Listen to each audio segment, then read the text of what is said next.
अस्सलाम वालेकुम नाज़रीन, नांदे उर्दू न्यूज़ में आपका इस्तकबाल है। चले जानते हैं आज की खबर।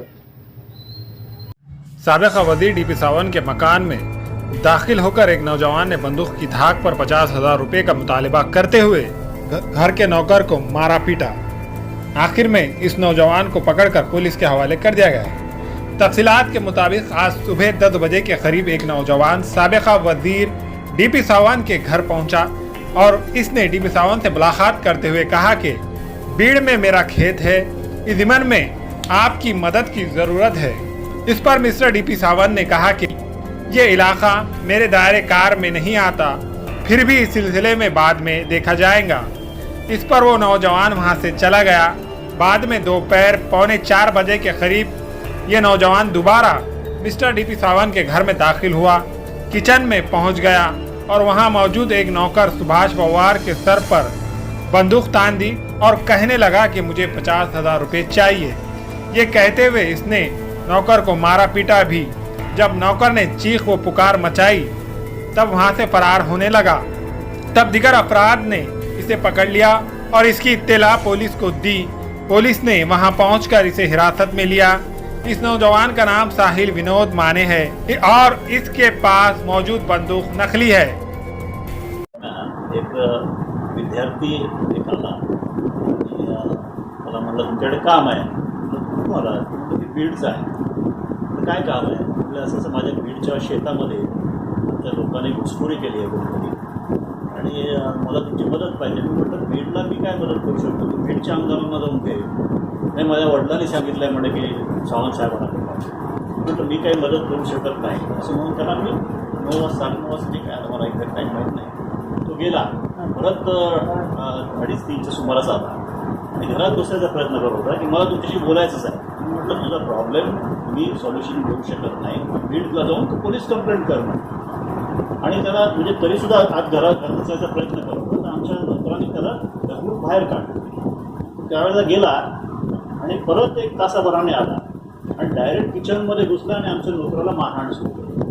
त्याच्या हातात बंदूक होती. तर ती बंदूक खरी की खोटी हे कळायला मला मार्ग नाही. आवाज काय येतोय मारामारीचा म्हणून मी आलो. त्याच्या डोक्याला बंदूक लावली त्याने आणि सांगितलं मला 50,000 द्या, नाही ते ह्याच्या गोळ्या घाल. अशा पद्धतीने झालं. तर ते मी त्याला म्हटलं अरे बाबा तू गुंडगिरी करतोस म्हटलं, तू बाहेर ये म्हटलं. आता घरात नाही, घरात बोलायचं म्हटलं नाही बाहेर ये म्हटलं. बाहेर आलो आणि समोरचे दोघे तिघांना आवाज दिला साहेबाच्या घरी. तर ते तिघे यायला लागल्याबरोबर तो पळून निघाला. तो पळत निघाला, तसा बंदूक मागे लावली अशी आणि पळत निघाला. तर तिथून आमचे सत्यपाल सावंत वगैरे तिकडून येत होते. मी त्यांना म्हटलं त्याला पकड म्हणून. तर त्यांनी त्याला पकडलं आणि सगळ्या मुलांनी त्याला इथं घेऊन आलं. म्हटलं इथं घेऊन ये त्याला. मग मी पोलिसला बोलून पोलिसच्या त्यांना हवाली केलं. आणि एक नौकर देखील जखमी झालेला आहे. काय प्रकार आहे नेमका? बरोबर आहे, आपली माहिती बरोबर आहे. प्रथमतः सकाळी माने नावाचे शतग्रस्त मान्य साहेबाकडे आले. त्यांनी सकाळी त्यांचं जमिनीचं काहीतरी मॅटर आहे बीडचं, असं ते माझं सोडवा असं त्या माने नावाच्या इस्मानी साहेबांना विनंती केली. सरांनी मान्य मंत्री महोदयांनी सांगितलं की तो भाग माझ्या कार्यक्षेत्रात येत नाही आणि तुमचं काही करू शकत नाही काम असलं तर नंतर आपण बघू. त्याच्यानंतर तोच दुपारी तोच इसम आला. त्याचं नाव माने आहे, वय अंदाजे 35-37 आहे.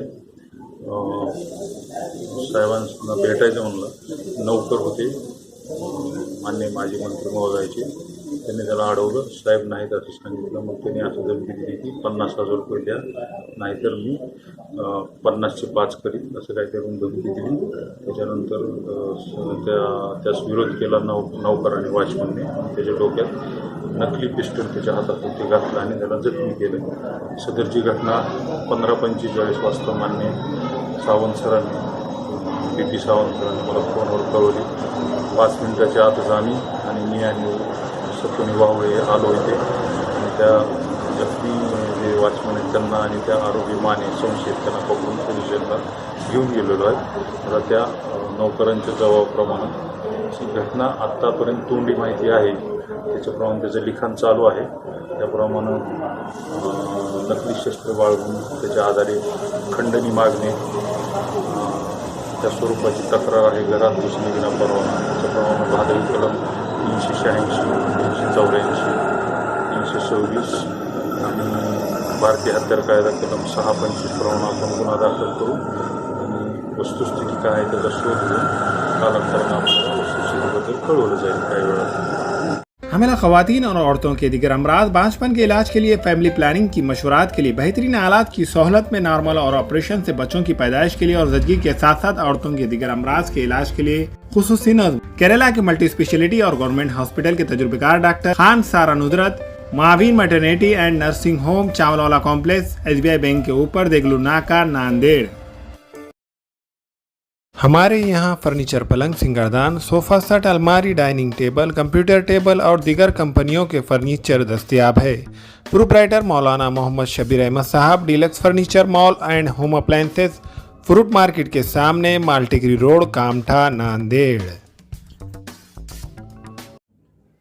अस्सलाम वालेकुम, मैं अखिल मिर्जा। हमें उम्मीद है कि आपको हमारा चैनल अच्छा लगता होगा। लेटेस्ट न्यूज अपडेट के लिए देखते रहे नांदेड़ उर्दू न्यूज और न्यूज के पसंद आने पर लाइक, शेयर और सब्सक्राइब करना ना भूलें।